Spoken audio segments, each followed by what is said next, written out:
ಪ್ರಯಾಗ್ರಾಜ್ನಲ್ಲಿ 144 ವರ್ಷಗಳಿಗೊಮ್ಮೆ ನಡೆಯುತ್ತಿರುವ ಮಹಾಕುಂಭಮೇಳದ ಬಗ್ಗೆ ನಿಮಗೆ ಗೊತ್ತೇ? ಅದರ ವೈಶಿಷ್ಟ್ಯತೆ ಏನು? ಕುಂಭಮೇಳ ಎಲ್ಲೆಲ್ಲಿ ನಡೆಯುತ್ತದೆ?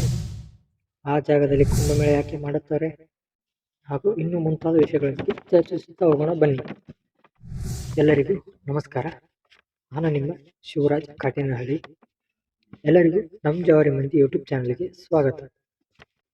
ನಿಮಗೆ ಗೊತ್ತಿರುವ ಪ್ರಕಾರ ಹಿಂದೂ ಧರ್ಮದ ಸಾಂಪ್ರದಾಯಿಕ ಪದ್ಧತಿಯಂತೆ ಪ್ರಯಾಗ್ರಾಜ್ನಲ್ಲಿ 144 ವರ್ಷಗಳಿಗೊಮ್ಮೆ ನಡೆಯುತ್ತಿರುವ ಮಹಾಕುಂಭಮೇಳದ ಬಗ್ಗೆ ನಿಮಗೆ ಗೊತ್ತೇ? ಕುಂಭಮೇಳ ಎಂದರೇನು ಹಾಗೂ ಅದರ ವೈಶಿಷ್ಟ್ಯತೆಗಳು ಏನೆಂದು ತಿಳಿದುಕೊಳ್ಳೋಣ ಬನ್ನಿ. ಕುಂಭ ಎಂಬ ಪದವು ಸಂಸ್ಕೃತ ಪದ ಮತ್ತು ಮೇಳ ಎಂದರೆ ಒಟ್ಟುಗೂಡುವಿಕೆ. ಕುಂಭ ಪದವು ದೇವತೆಗಳು ಮತ್ತು ರಾಕ್ಷಸರ ನಡುವಿನ ಹೋರಾಟದ ವಸ್ತುವಾಗಿದ್ದು ಅಮೃತದ ಪೌರಾಣಿಕ ಕುಂಡವನ್ನು ಸೂಚಿಸುತ್ತದೆ. ಹಾಗೂ ಈ ಹೋರಾಟದ ಸಮಯದಲ್ಲಿ 4 ಸ್ಥಳಗಳಲ್ಲಿ ಅಮೃತದ ಹನಿಗಳು ಬಿದ್ದಿರುವಂತಹ ಇತಿಹಾಸವಿದ್ದು, ಅದರಲ್ಲಿ ಕುಂಭಮೇಳವು ನಡೆಯುವ ಜಾಗಗಳು ಪ್ರಯಾಗ್ರಾಜ್, ನಾಸಿಕ್, ಹರಿದ್ವಾರ್, ಉಜ್ಜಯಿನಿ ಎಂಬ ಐತಿಹಾಸಿಕ ಸ್ಥಳಗಳಲ್ಲಿ ನಡೆಯುತ್ತದೆ. ಹಾಗೂ ಹರಿದ್ವಾರ್, ಉಜ್ಜಯಿನಿ, ಪ್ರಯಾಗ್ರಾಜ್ ಮತ್ತು ನಾಸಿಕ್ನಲ್ಲಿ ಪ್ರತಿ 3 ವರ್ಷಕ್ಕೊಮ್ಮೆ ನಡೆಯುವ ಜಾತ್ರೆಯನ್ನು ಕುಂಭ ಎಂದು ಕರೆಯುತ್ತಾರೆ. ಮತ್ತೊಂದೆಡೆ ಹರಿದ್ವಾರ್, ಪ್ರಯಾಗ್ರಾಜ್ನಲ್ಲಿ 6 ವರ್ಷಗಳಿಗೊಮ್ಮೆ ನಡೆಯುತ್ತದೆ. ಇದಕ್ಕೆ ಅರ್ಧ ಕುಂಭ ಎಂದು ಕರೆಯುತ್ತಾರೆ. ಅದೇ ಸಮಯದಲ್ಲಿ ಪ್ರಯಾಗ್ರಾಜ್ನಲ್ಲಿ 12 ವರ್ಷಗಳಿಗೊಮ್ಮೆ ನಡೆಯುವ ಕುಂಭವನ್ನು ಪೂರ್ಣ ಕುಂಭ ಎನ್ನುತ್ತಾರೆ.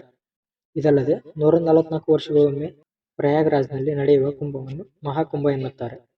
ಪ್ರಯಾಗ್ರಾಜ್ನಲ್ಲಿ 3 ನದಿಗಳ ಸಂಗಮವಾಗಿದ್ದು, ಗಂಗಾ, ಯಮುನಾ, ಸರಸ್ವತಿ ನದಿಗಳಿಗೆ ದೇವತೆಗಳ ಮತ್ತು ರಾಕ್ಷಸರ ನಡುವಿನ ಜಗಳವಾದಾಗ ಅಮೃತ ಬಿದ್ದಿರುವ ಐತಿಹಾಸಿಕ ಹಿನ್ನೆಲೆ ಇದೆ.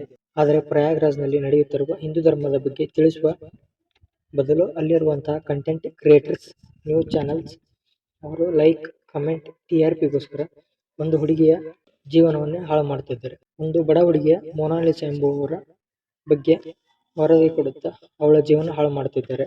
ಒಂದೇ ದಿನಕ್ಕೆ ಸ್ಟಾರ್ ಆದವರು ಏನಾದರು ಅಂತ ಗೊತ್ತಿರೋ ವಿಷಯ ನಿಮಗಿದೆ. ನಮ್ಮ ಕರ್ನಾಟಕದಲ್ಲಿ ಕಾಪಿನಾಡ್ ಚಂದು, ಕ್ರೇಜಿ ವೆಂಕಿ ಇನ್ನೂ ಮುಂತಾದವರು ಸೋಷಿಯಲ್ ಮೀಡಿಯಾಗಳಲ್ಲಿ ಹೆಸರು ಮಾಡಿ ಒಂದೇ ತಿಂಗಳಿನಲ್ಲಿ ಕಣ್ಮರೆಯಾದರು. ಅಲ್ಲಿನ ಕಂಟೆಂಟ್ ಕ್ರಿಯೇಟರ್ಸ್ ಹಾಗೂ ನ್ಯೂಸ್ ಅವರಿಗೆ ಹೇಳೋದು ಒಂದೇ, ಅಲ್ಲಿ ಬರುವಂತಹ ಭಕ್ತರಿಗೆ ಅಲ್ಲಿರುವ ಸನ್ಯಾಸಿಗಳ ಬಗ್ಗೆ ಅವರ ಹತ್ತಿರ ಮೊಬೈಲ್ ಇಲ್ಲದೆ ಅಲ್ಲಿಗೆ ಹೇಗೆ ಬರುತ್ತಾರೆ ಹಾಗೂ ಇನ್ನೂ ಮುಂತಾದವುಗಳ ಬಗ್ಗೆ ತಿಳಿಸಿಕೊಡಿ. ನಮ್ಮ ಜವಾರಿ ಮಂದಿ ಯೂಟ್ಯೂಬ್ ಚಾನಲ್ ನೋಡುತ್ತಿರುವ ಎಲ್ಲರಿಗೂ ಈ ವಿಡಿಯೋ ಇಷ್ಟವಾದಲ್ಲಿ ಸಬ್ಸ್ಕ್ರೈಬ್ ಮಾಡಿ, ಲೈಕ್, ಕಮೆಂಟ್ ಮುಖಾಂತರ ತಿಳಿಸಿ. ಹಾಗೂ ಈ ವಿಡಿಯೋ ಇಷ್ಟವಾಗಿದ್ದರೆ ಶೇರ್ ಮಾಡಿ. ಕುಂಭಮೇಳದ ಬಗ್ಗೆ ಇನ್ನೂ ಏನಾದರೂ ತಿಳಿದುಕೊಳ್ಳಬೇಕು ಎಂದರೆ ಕಮೆಂಟ್ ಮೂಲಕ ತಿಳಿಸಿ. ಹಾಗೂ ಎಲ್ಲರಿಗೂ ಧನ್ಯವಾದಗಳು. ನಮ್ಮ ಜವಾರಿ ಮಂದಿ ಯೂಟ್ಯೂಬ್ ಚಾನಲ್.